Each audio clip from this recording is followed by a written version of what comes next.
Tayo po ang lahat para dasalin ang orasyon. Sa ngalan ng Ama, ng Anak at ng Espiritu Santo. Amen.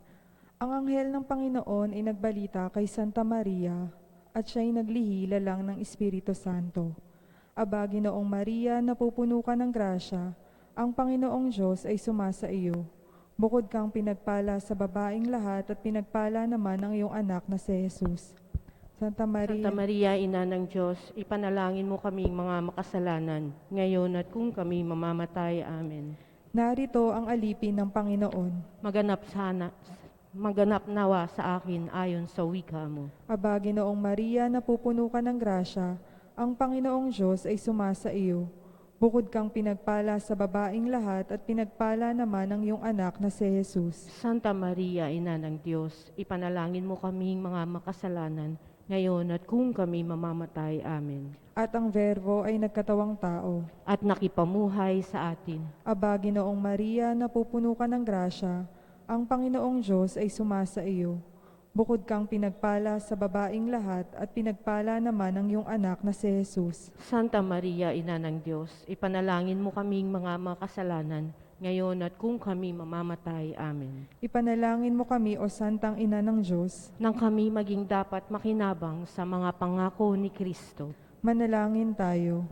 Panginoon naming Diyos, kasihan mo nawa ang aming mga kaluluwa ng iyong mahal na grasya, at yamang dahilan sa pamamagitan ng anghel ay nakilala namin ang pagkakatawang tao ni Jesucristo ang anak mo, pakundangan sa mahal na sakit, pagkamatay niya sa krus. Papakinabanganin mo kami sa kanyang pagkabuhay na muli, sa kalwalatian sa langit, alang-alang kay Jesucristong Panginoon namin. Amen. Luwalhati sa Ama at sa Anak at sa Espiritu Santo. Kapara nung unang-una, ngayon at magpakailanman at magpasawalang hanggan. Luwalhati sa Ama, sa Anak at sa Espiritu Santo. Kapara nung unang-una, ngayon at magpakailanman at magpasawalang hanggan. Amen. Luwalhati sa Ama, sa Anak at sa Espiritu Santo. Kapara nung unang-una, ngayon at magpakailanman at magpasawalang hanggan. Amen. Sa ngalan ng Ama at ng Anak at ng Espiritu Santo. Amen.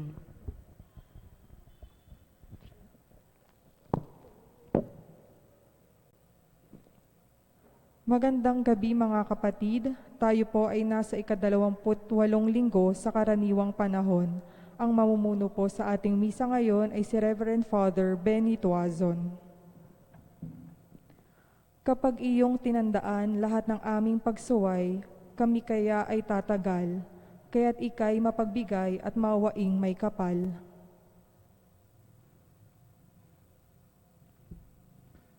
Sa ngalan ng Ama, ng Anak at ng Espiritu Santo, Amen. sumainyo ang Panginoon. At sumainyo rin. So tayo maghanda sa ating pagdiriwang, tayo tumahimik sandali at pagsisihan ang ating mga kasalanan.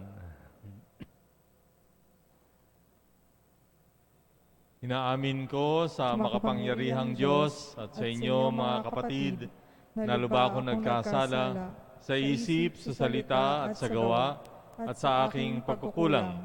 Kaya isinasamo ko sa mahal na Birheng Maria, sa lahat ng mga anghel at mga banal, at sa inyo mga kapatid na ako'y panalangin sa Panginoong ating Diyos. Kawaan tayo ng makapangyarihang Diyos, patawarin sa ating mga kasalanan at patnubayan sa buhay na walang hanggan. Amen. Panginoon, kaawaan mo kami. Panginoon, kaawaan mo kami. Kristo, kaawaan mo kami. Kristo, kaawaan mo kami. Panginoon, kaawaan mo kami. Panginoon, kaawaan mo kami. Papuri sa Diyos sa kaitaasan at sa lupa ay kapayapaan sa mga taong kinalulugdan niya. Pinupuri ka namin, dinarangal ka namin, sinasamba ka namin, ipinagbubunyi ka namin, pinasasalamatan ka namin dahil sa dakila mong angking kapurihan. Panginoong Diyos, Hari ng Langit, Diyos amang makapangyarihan sa lahat.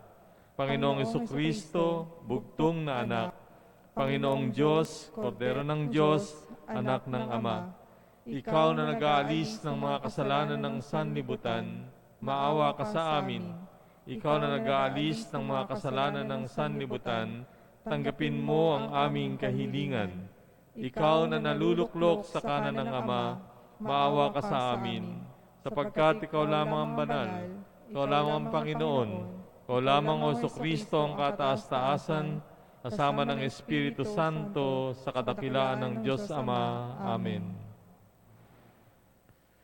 Ama naming makapangyarihan, ang iyo nawang kagandahang loob ay manguna at sumubaybay sa aming pamumuhay ngayon at araw-araw upang kami ay itaguyod sa paninindigang gumawa ng kabutihan sa pamamagitan ng Jesucristo kasama ng Espiritu Santo magpasawalang hanggan. Amen.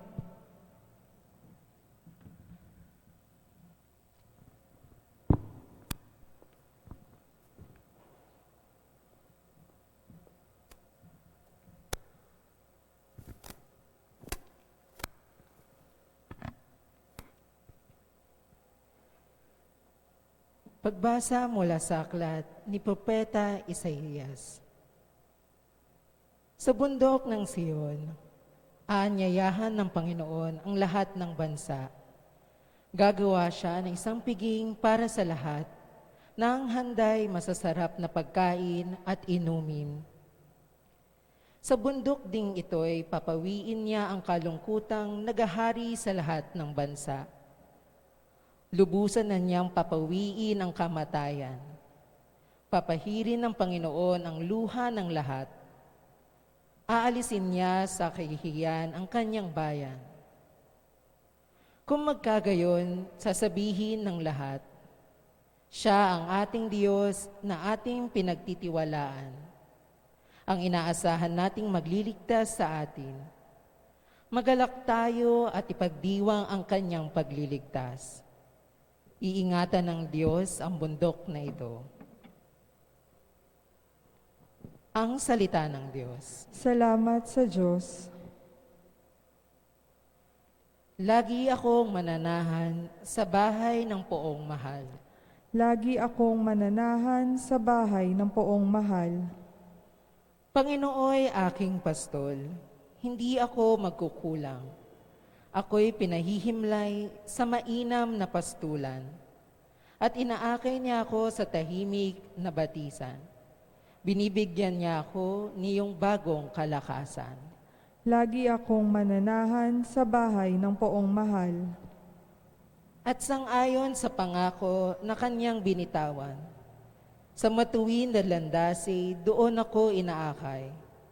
Kahit na ang daang iyo'y tumatahak sa karimlan, hindi ako matatakot pagkat ika'y kaagapay. Ang tungkod mo at pamalo, ang gabay ko at sanggalang. Lagi akong mananahan sa bahay ng poong mahal. Sa harapan ng lingkod mo, ikaw ay may handang dulang. Ito'y iyong ginagawang nakikita ng kaaway. Nalulugod ka sa akin na ulo ko ay langisan, at pati na ang kalis ko ay iyong pinaapaw. Lagi akong mananahan sa bahay ng poong mahal. Tunay na ang pag-ibig mo at ang iyong kabutihan. Sa saakit tataglayin habang ako'y nabubuhay. Doon ako sa templo mo, lalagi at mananahan. Lagi akong mananahan sa bahay ng poong mahal.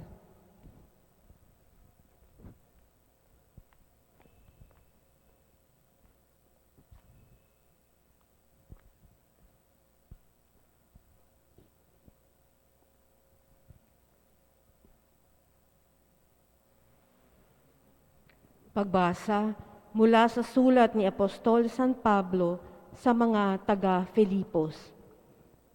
Mga kapatid, naranasan ko ang maghikahos. Naranasan ko rin ang managana. Natutuhan ko ng harapin ang anumang katayuan, ang mabusog o magutom, ang kasaganaan o kasalatan. Ang lahat ng ito'y magagawa ko dahil sa lakas ng kaloob sa akin ni Kristo. Gayunman, ikinagagalak ko ang ginawa ninyong pagtulong sa akin. At buhat sa kayamanan ng Diyos, na hindi mauubos. Ibibigay niya ang lahat ng inyong kailangan sa pamamagitan ni Kristo Jesus. Purihin ang Diyos at ang magpakailanman. Amen. Ang salita ng Diyos. Salamat sa Diyos. Aleluya, aleluya, Diyos Ama ni Jesucristo, kami liwanagan mo at tutugon kami sa iyo. Aleluya, aleluya. Sumainyo ang Panginoon. At sumainyo rin, Ang mabuting balita ayon kay San Mateo. papuri sa iyo, Panginoon. Noong panahong yon, muling nagsalita si Jesus sa mga punong saserdote at matatanda ng bayan sa pamamagitan ng talinghaga. Sinabi niya, ang paghahari ng Diyos ay katulad nito. Naghandog ng isang piging ang isang hari sa kasal ng kanyang anak na lalaki. Sinugo niya ang kanyang mga alipin upang tawagin ang mga inanyayahan, ngunit ayaw nilang dumalo. Muli siyang nagsugo ng ibang mga alipin at kanyang pinagbilinan. Sabihin ninyo sa mga inanyayahan na naihanda ko na ang aking piging. Napatay na ang aking mga baka at pinatabang guya, at handa na ang lahat ng bagay. Halina kayo sa piging. Ngunit hindi ito pinansin ng mga inanyayahan. Humayo sila sa kani-kanilang lakad. Ang isa ay sa kanyang bukid at sa kanyang pangalakal naman ang isa. Sinunggaban naman ng ibang mga alipin, hinamak at pinatay. Galit na galit ang hari. Pinaparoon niya ang kanyang mga kawal. Ipinapuksa ang mga mamamatay taong iyon at pinasunog ang kanilang lungsod. Sinabi niya sa kanyang mga alipin, nakahanda na ang piging, ngunit hindi karapat-dapat ang mga inanyayahan. Kaya't pumunta kayo sa mga lansangang matao at inyong anyayahan sa kasalan ang lahat ng makita ninyo. Lumabas nga sa pangunahing lansangan ng mga alipin at isinama ang lahat ng matagpuan, masama at mabuti, anupat na puno ng mga panauhin ang bulwagang pangkasalan. Pumasok ang hari upang tingnan ang mga panauhin, at nakita niya roon ang isang taong hindi nakadamit pangkasalan. Kaibigan, bakit ka pumasok dito nang hindi nakadamit pangkasalan? Tanong niya. Hindi nakaimik ang tao, kaya't sinabi ng hari sa mga katulong, gapusin ninyo ang kanyang kamay at paa at itapon siya sa kadiliman sa labas. Doon ay mananangis siya at mangangalit ang kanyang ngipin, sapagkat marami ang tinatawag, ngunit kakaunti ang nahihirang. Mga kapatid, ang mabuting balita ng Panginoon. Pinupuri ka namin, Panginoong Hesukristo. Yung ating unang pagbasa, Salmo at saka pangalawang pagbasa ay tungkol sa kalagayan ng isang taong nasa kaharian ng Diyos. No? Actually, dun sa aklat ni Propeta Isaías sa unang pagbasa, halos inilalarawan ng Diyos ang kanyang kaharian. No? Kung saan tayo karapat-dapat o inaasahan, kung saan tayo dapat mapunta.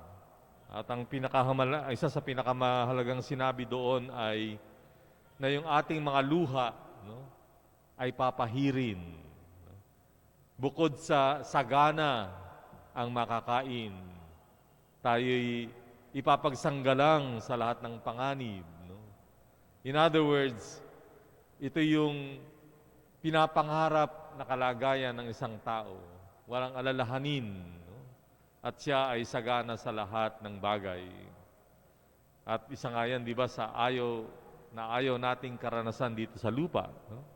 Yung pagluha dahil sa pagkawala, no?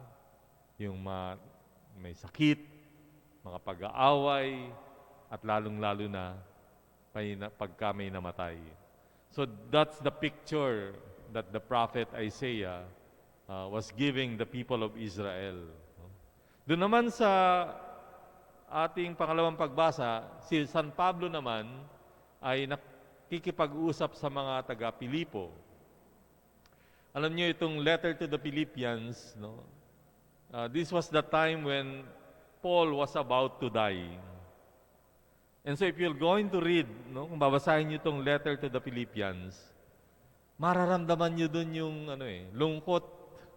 But at the same time, yung kanyang saya dahil nga kanya nang makakapiling ang Panginoon. Kaya sinabi niya dun sa pagbasa ngayon na naranasan ko lahat. Dumaan ako sa hirap, dumaan ako sa ginhawa, dumaan ako sa pagdarahop, dumaan ako sa kasaganaan. Ibig sabihin, dinaanan niyang lahat, no? The ups and downs of life. At sino ang naging kaagapay niya sa mga panahong yon? Walang iba kundi ang Panginoong Kristo.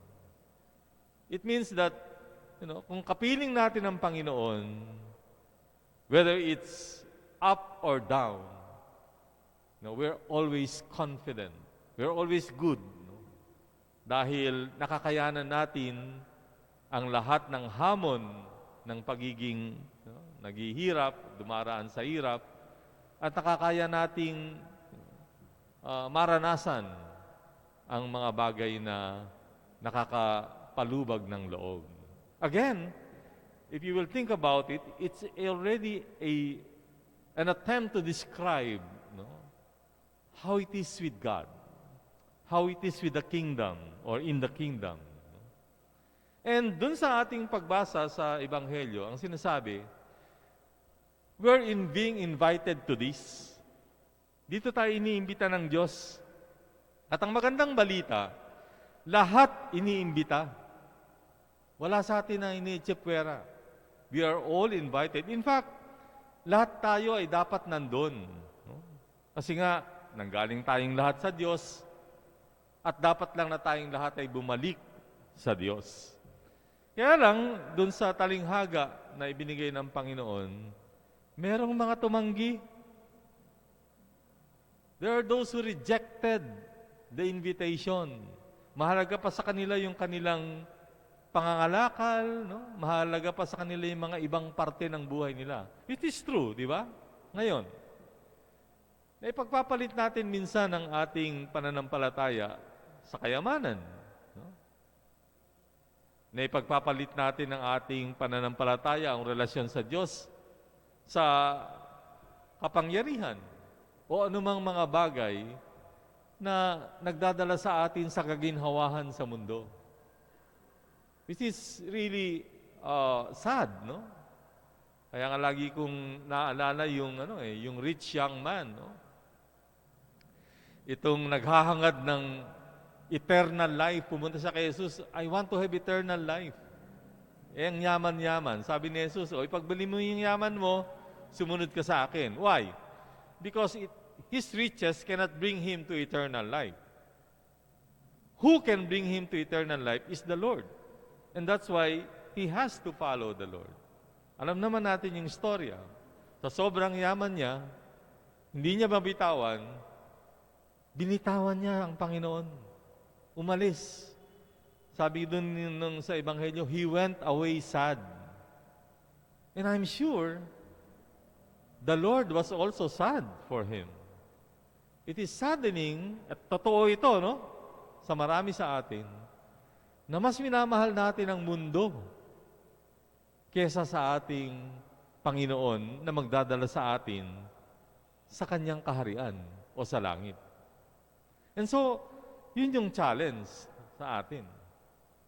Kaya nga yun yung issue nitong talinghaga. It's not about, hindi ito issue ng pagdadamit, kahit sa simbahan, pagdadamit sa kahit sa ano. It's not an issue. Though, malaki ang relasyon, di ba?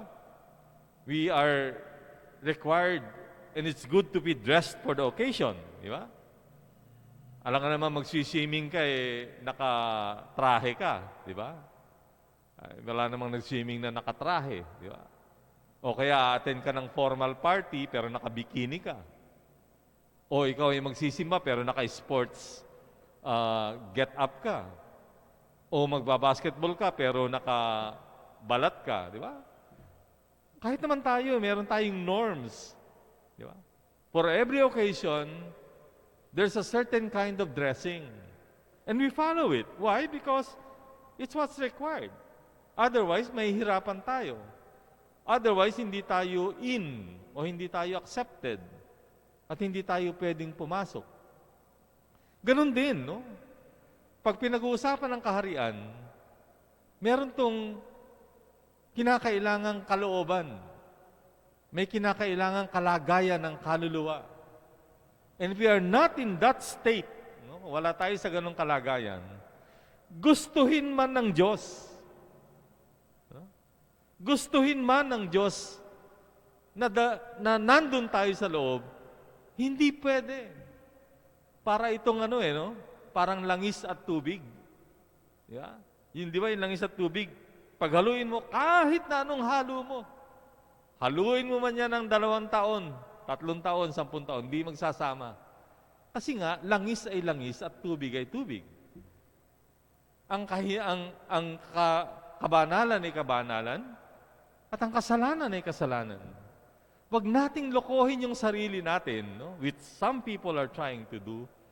Maintindihan ako ng Diyos. Di ba ganon? Maunawaan ako ng Diyos. Kami na lang ng Diyos ang nag-uusap dito. Wala kayong pakialam. Ganon. Yeah, maybe true, but wag nating kalilimutan that belonging to God or entering God's kingdom will be in God's terms, not in our terms, not in the world's terms, but in God's terms. Kaya kung ano man yung paniniwala mo, siguraduhin mo. That is within the term of the Lord. Ano yung mga kakailanganin, mga kondisyon ng Panginoon? We cannot just define the terms ourselves, which some are trying to do. Ano? And so, yung nga, dito, sa bandang huli, may nakita yung hindi siya dressed for the occasion. So wala siyang magawa. Ay, out! Hindi ko babagay dito. Kasi pag pumunta ka dito, out of place, and you will not really enjoy it. And that is how we will be. So, ang pinag-uusapan lagi natin ito, since, 3 linggo na to, konteksto ng talinghaga, pero in the end, ang pinag-uusapan, kaligtasan. And so, if you want to be dressed for the occasion, let us treat our neighbors as neighbors. Mahalin natin ang ating kapwa. Mahalin natin ang Panginoon ng buo nating pagkatao. Kung may kasalanan, magsisi. Kailangan magbago at magbalik loob. We cannot just, hindi pwedeng paraanin yan. No? Katulad nitong sinasabi nga nila, mga na-involved sa PhilHealth, nag-resign lang, okay na. No. That should not only be the case. Kailangan pagbayaran. At sa Panginoon, there's such a thing as justice. May katarungan. And hindi tayo pwede ba? Pwede bang paraanin na lang? Okay na lang yung Lord. Di ba? Anyway, mabuti naman yung kaisipan ko, mabuti naman ang kalooban ko. Hindi pwede. There are terms. There are conditions, there are requirements. And as the gospel said, we should be dressed for the occasion. Dapat nasa tama tayong kalooban, nasa tamang kalagayan.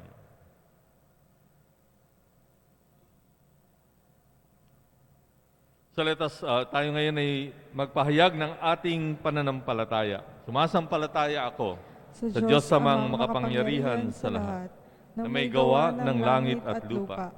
Sumasampalataya ako kay Kristo, iisang anak ng Diyos, Panginoon nating lahat, nagkatawang tao siya lalang ng Espiritu Santo, ipinanganak ni Santa Mariang Birhen, pinagpakasakit ni Poncio Pilato, ipinako sa krus, namatay, inilibing, nanaog sa kinaroroonan ng mga yumao, nang maikatlong araw na buhay na magmuli, umakyat sa langit, naluklok sa kanan ng Diyos Amang makapangyarihan sa lahat. Doon magmumula ang paririto at huhukom sa nangabubuhay at nangamatay na tao.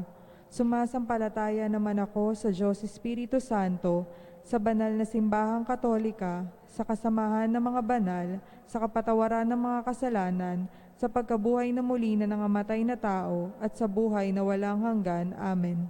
Idalangin natin sa Ama na maging karapat-dapat tayong dumalo sa pagdiriwang ng kanyang piging at bilang kanyang mga anak, maging tagapag-anyaya rin tayo sa lahat ng antas at uri ng tao.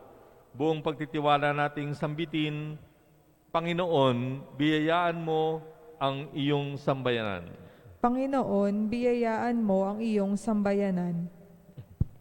Para sa Santo Papa, mga obispo, kaparian, at diakono, maging tagapaghatid nawa sila ng mabuting balita sa lahat ng panahon at uri ng tao. Manalangin tayo sa Panginoon. Panginoon, biyayaan mo ang iyong sambayanan. Para sa mga pinuno ng pamalaan, panigan nawa nila ang mga dukha, may sakit, nangagugutom at mga inaalipusta ng lipunan upang maramdaman nila ang piging na inihain ng Diyos para sa kanila. Manalangin tayo sa Panginoon. Panginoon, biyayaan mo ang iyong sambayanan. Para sa mga biktima ng karahasan, sakuna at terorismo, biyayaan nawa sila ng pag-asang makabangon muli at handugan nawa sila ng kanilang komunidad ng suporta at pag-aaruga. Manalangin tayo sa Panginoon. Panginoon, biyayaan mo ang iyong sambayanan. Para sa mga nangangalaga ng kalikasan, dulutan nawa silang panatilihin, gamitin ng angkop at alagaan ang inang kalikasan para sa kapakinabangan ng lahat ng tao. Manalangin tayo sa Panginoon. Panginoon, biyayaan mo ang iyong sambayanan. Para sa ating lahat, matugunan nawa natin ang pag-aanyaya ng Diyos na makisalo sa piging ng kanyang anak sa pamamagitan ng isang makahulugang pagdiriwang ng banal na misa at pakikiisa sa mga gawain ng simbahan. Manalangin tayo sa Panginoon. Panginoon, biyayaan mo ang iyong sambayanan. Panginoong aming Diyos, dinggin mo ang panalangin ng iyong sambayanan. Tulungan mo nawa kaming maging karapat-dapat na dumalo sa iyong piging. Hinihiling namin ito sa ngalan ni Kristong aming Panginoon. Amen.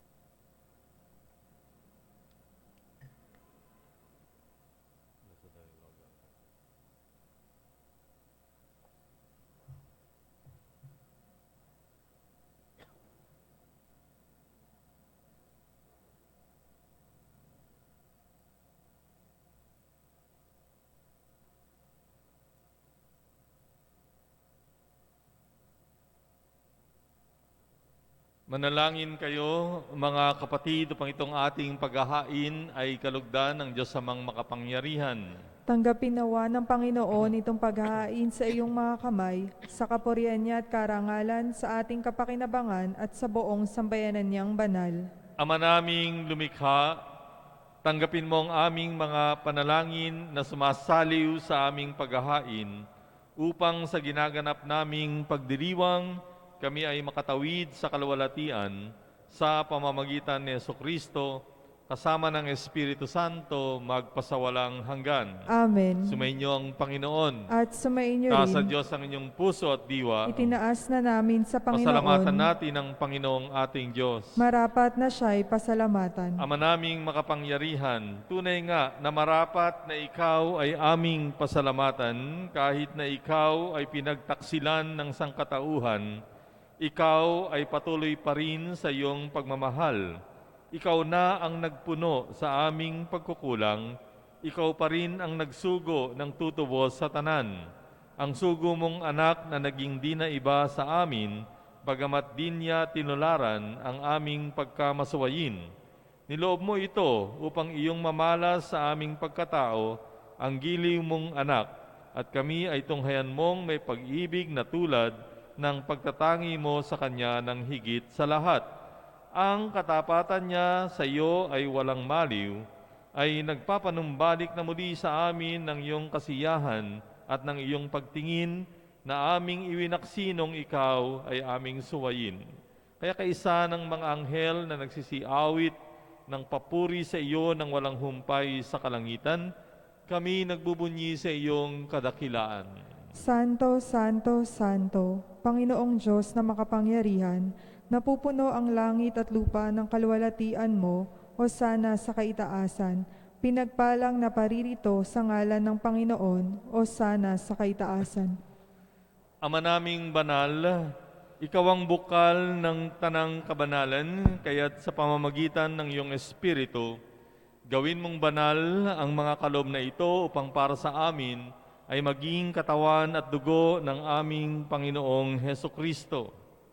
Bago niya pinagtiisang kusang loob na maging handog, hinawakan niya ang tinapay, pinasalamatan kanya, pinaghati-hati niya iyon, niabot sa kanyang mga alagad at sinabi, "Tanggapin ninyong lahat ito at kanin, itong aking katawan na ihahandog para sa inyo."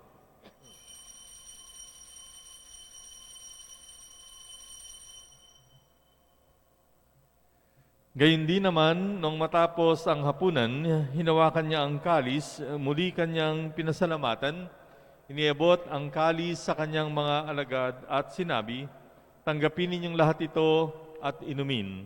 Ito ang kalis ng aking dugo, ng bago at walang hanggang tipan. Ang aking dugo na ibubuhos para sa inyo at para sa lahat, sa ikapagpapatawad ng mga kasalanan. Gawin ninyo ito sa pag-alaala sa akin."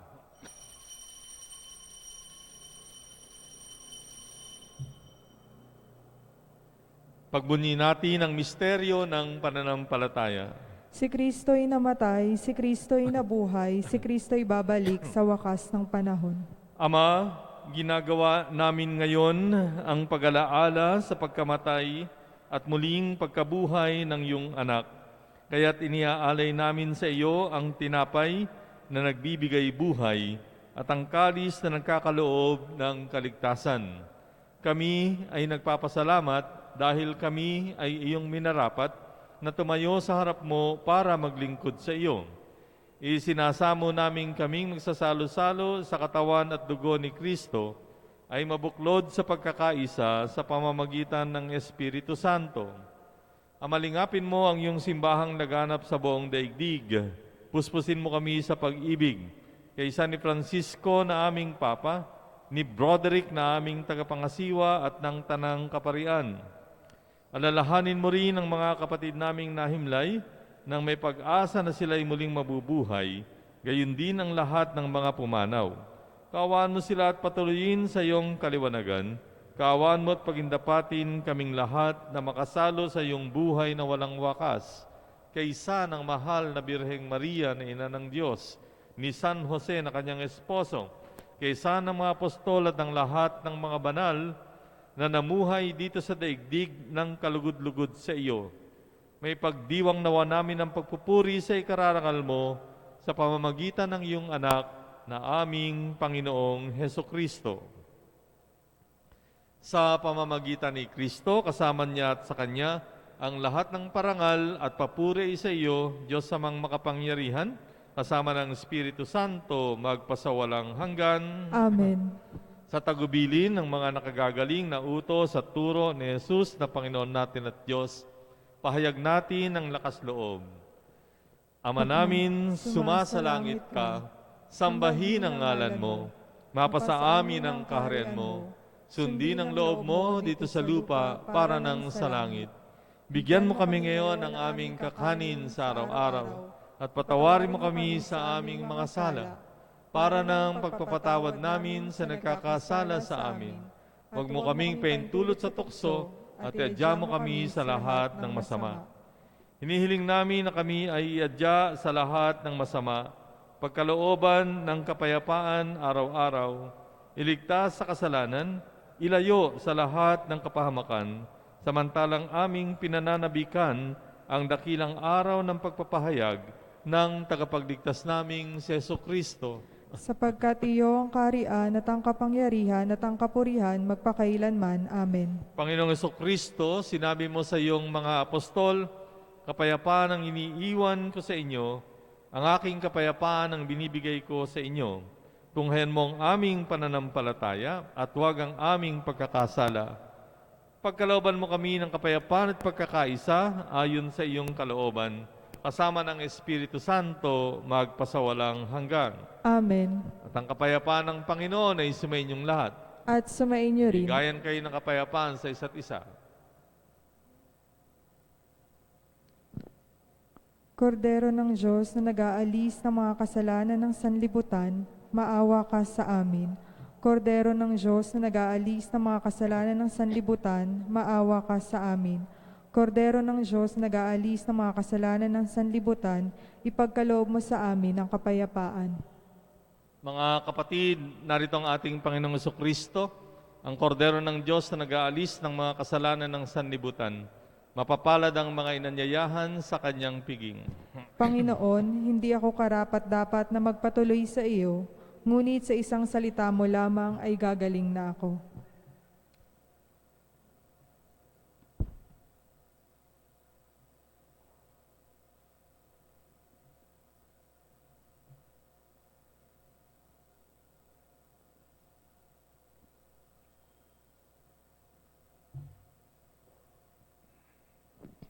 Antipona sa komunyon, kahit mga mayayaman ay nagugutom din naman, ngunit pinapakinabang ng Panginoon ang tanang sa kanya'y naglalapitan.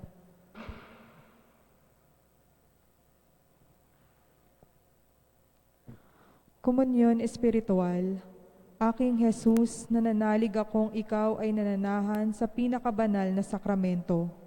Mahal kita ng higit sa lahat ng bagay at nais kong tanggapin ka sa aking kaluluwa.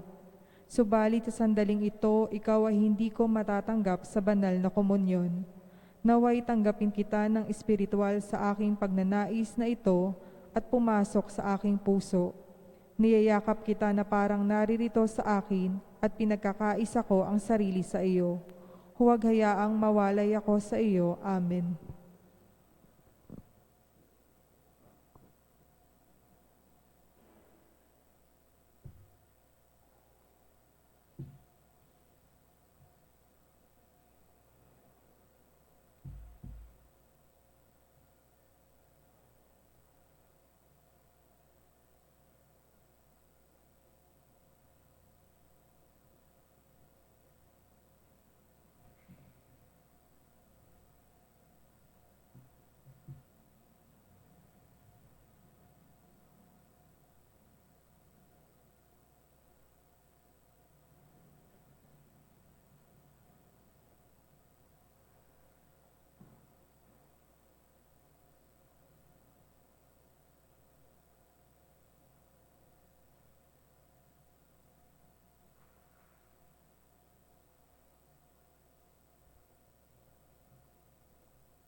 Manalangin tayo. Ama naming mapagmahal, ngayong kami ay iyong pinapakinabang sa katawan at dugong banal. Iniluluhog namin sa dakila mong kabutihan sa tanan na kami ay gawin mong kasalo sa iyong buhay sa pamamagitan ng Jesucristo kasama ng Espiritu Santo magpasawalang hanggan. Amen. Magsiluhod po ang lahat para dasalin ang Oratio Imperata laban sa COVID-19 virus. Makapangyarihan at mapagmahal na Ama, nagsusumamo kami sa iyo upang hilingin ang iyong patnubay laban sa COVID-19 na nagpapahirap sa marami at kupinitla ng mga buhay. Gabayan mo ang mga dalubhasang naatasan at tumuklas ng mga lunas at paraan upang ihinto ang paglaganap nito. Patnubayan mo ang mga lumilingap sa may sakit upang ang kanilang pagkalinga ay malaki pa ng husay at malasakit. Itinataas namin ang mga nagdurusa. Makamtanawa nila ang mabuting kalusugan. Lingapin mo rin ang mga kumakalinga sa kanila. Paggamitin mo ng kapayapaang walang hanggan ng mga pumanaw na. Pagkalooban mo kami ng biyaya na magtulong-tulong tungo sa ikabubuti ng lahat. Pukawin sa amin ang pagmamalasakit sa mga nangangailangan. Nagsusumamo kami na iyong ihinto na ang paglaganap ng virus at ipag-adya kami sa lahat ng mga takot. Hinihiling namin ito sa pamamagitan ni Jesucristo na nabubuhay at naghaharing kasama mo at ng Espiritu Santo, iisang Diyos magpasawalang hanggan. Amen. Dumudulog kami sa iyong patnubay, mahal na Ina ng Diyos. Pakinggan mo ang aming mga kahilingan sa aming pangangailangan at ipag-adya mo kami sa lahat ng kasamaan, malwalhati at pinagpalang Birhen. Amen. Maria, mapag-ampon ng mga Kristiyano, ipanalangin mo kami. Mahal na Birhen, mapagpagaling sa may sakit, ipanalangin mo kami. San Rafael Arcangel, ipanalangin mo kami. San Roque, ipanalangin mo kami. San Lorenzo Ruiz, ipanalangin mo kami. San Pedro Calungsod, ipanalangin mo kami. San Antonio ng Padua, ipanalangin mo kami. Amen. Magsiupo po ang lahat para sa mga paalala. Inaanyayahan po ang lahat na dumalo sa ginaganap na Holy Hour tuwing Biyernes sa ganap na alas 5 ng hapon na susundan ng banal na misa sa alas 6 ng gabi. Para sa mga hindi pa nakakaalam, meron na po tayong karagdagang misa mula Lunes hanggang Sabado sa ganap na alas 7 ng umaga. Meron na po tayong nakahandang mga sobre na susulatan ng pangalan ng mga mahal natin sa buhay na pumanaw na. Ang mga ito po ay isasama sa intensyon ng mga misa sa buong buwan ng Nobyembre. Pakihulog lamang ang mga ito sa tumba na nakatayo sa labas ng simbahan. Dahil ang November 1 ay tumapat sa araw ng linggo, hinihikayat po ang lahat na magsimba at ialay ang misa para sa kaluluwa ng ating mga mahal sa buhay na pumanaw na. Meron po tayong karagdagang misa sa ganap na alas 12:15 ng tanghali. Ngayon po ay pakinggan natin ang mensahe na ating parish priest, Reverend Father Benny Tuazon. So ito po yung karugtong ng aking inumpisahan nung nakaraang linggo. Medyo mahaba lang po ng konti lang po. Pero sana ay inyong pagtiyagang pakinggan. Mahalaga po ang mga nandito. Tuloy ang misyon ng simbahan. Narinig natin nung nakaraan sa sulat ni San Pablo Apostol kay Timoteo na patuloy ang pagpapalaganap ng mabuting balita, napapanahon man o hindi. Ibig sabihin nito na ang gawaing kaligtasan ay isang pananagutan na hindi namimili ng panahon.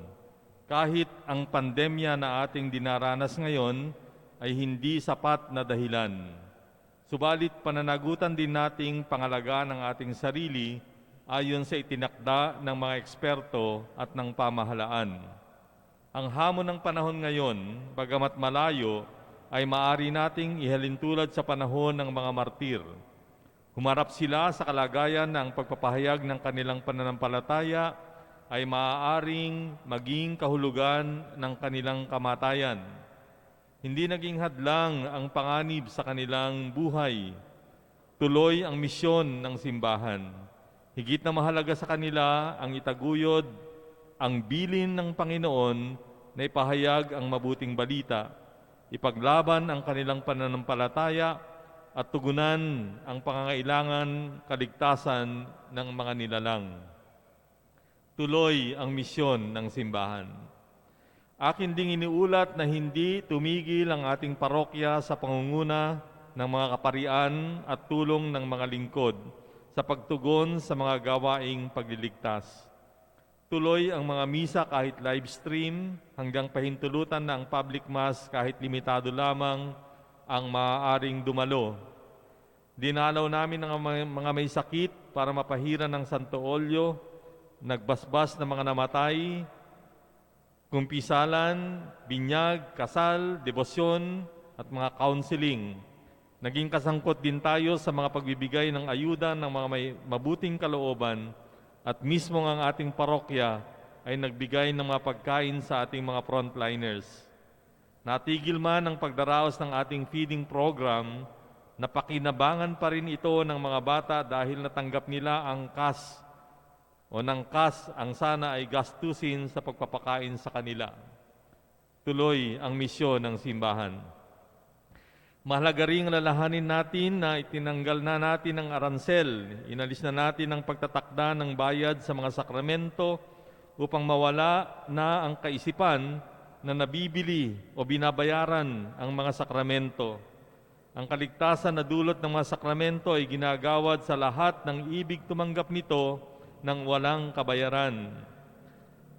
Kasabay nito, inilunsad natin ang stewardship program na tinawag nating Pag-asa, nang ibig sabihin ay pasasalamat na alay gantimpala, asahan sa Ama.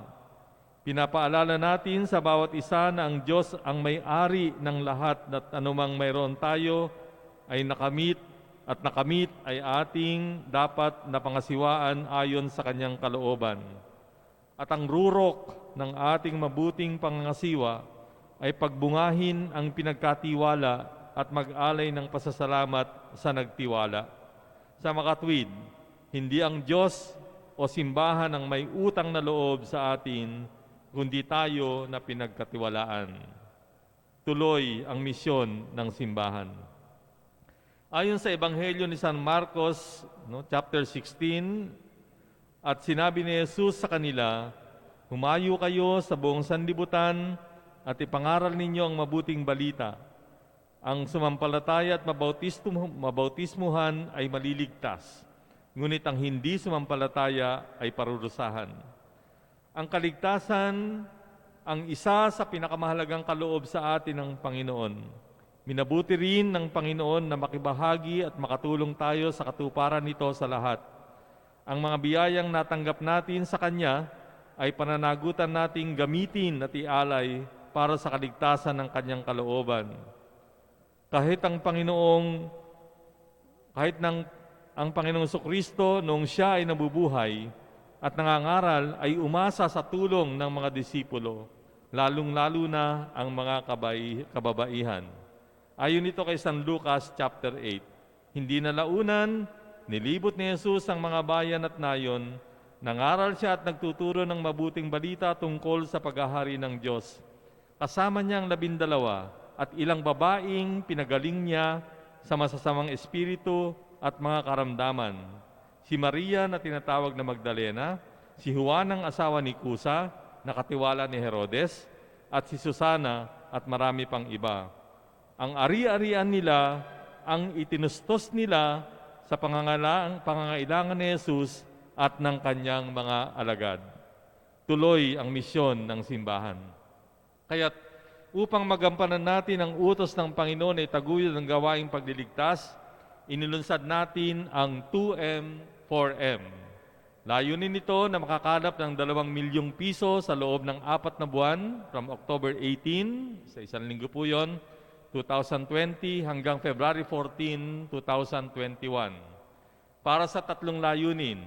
Una, pagtataguyod ng mga sakramento at iba pang gawaing pagliligtas ng simbahan at makabili ng mga gamit para dito.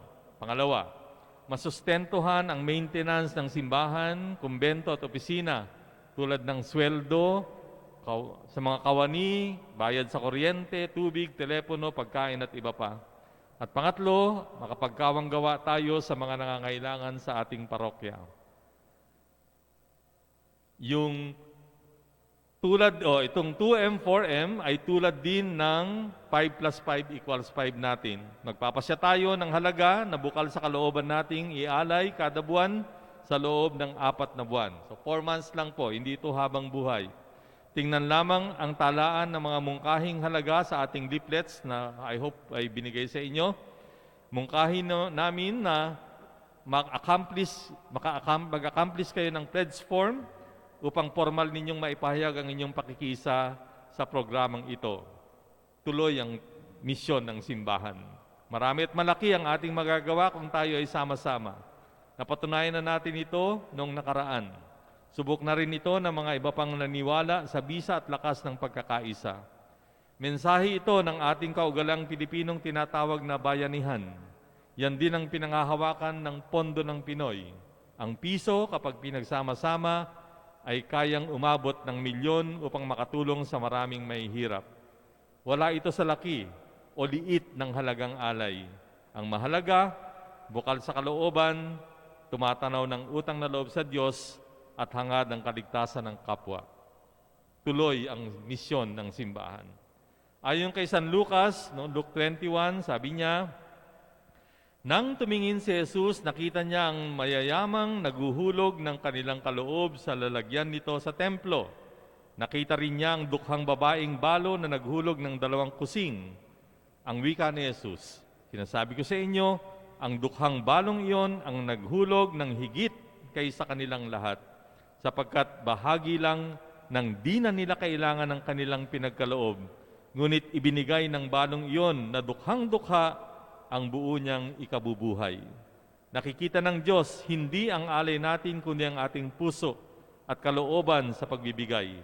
Tingnan natin ang ating pag-aalay hindi bilang isang kawalan, bagkus ay isang pasasalamat sa Diyos sa lahat ng kabutihang ginawa niya at magandang pagkakataon upang makatulong sa kaligtasan ng ating kapwa. Lalo itong magiging makahulugan kung ang ating alay ay galing sa ating pinaghirapan. Sabi nga, give until it hurts. At kung pwede pa, give until it no longer hurts.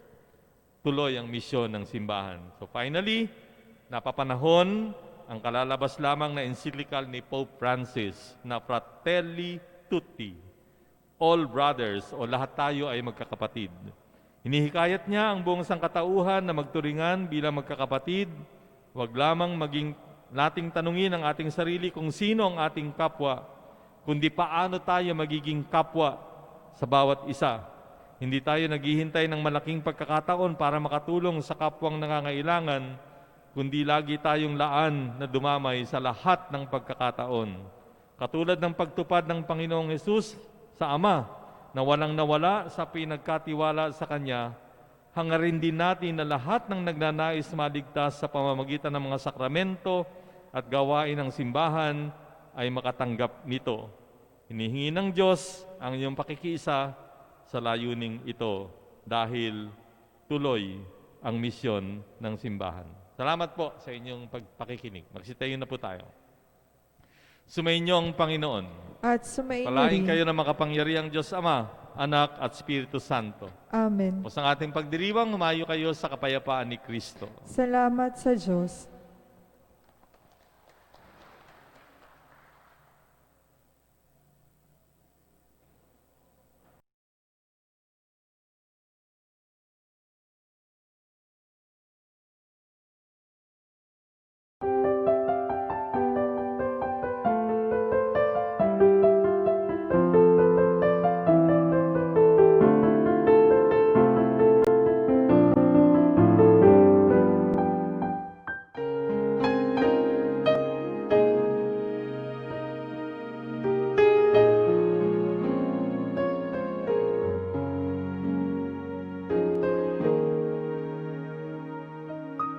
Sa ngalan ng Ama at ng Anak at ng Espiritu Santo. Amen. O San Antonio, pinili ka ng Diyos na ipabatid sa daigdig ang iyong kabanalan upang maakit ang marami sa paggawa ng mga kabutihan. Hilingin mo sa sanggol na si Jesus na hawak mo sa iyong bisig ang mahigpit ko ngayong pangangailangan.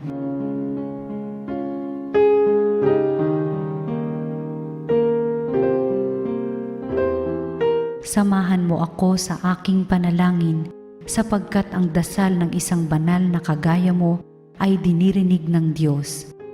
Pagkalooban nawa ako ng Panginoon ng tanda ng kanyang pagmamahal, pagkalinga at paggabay.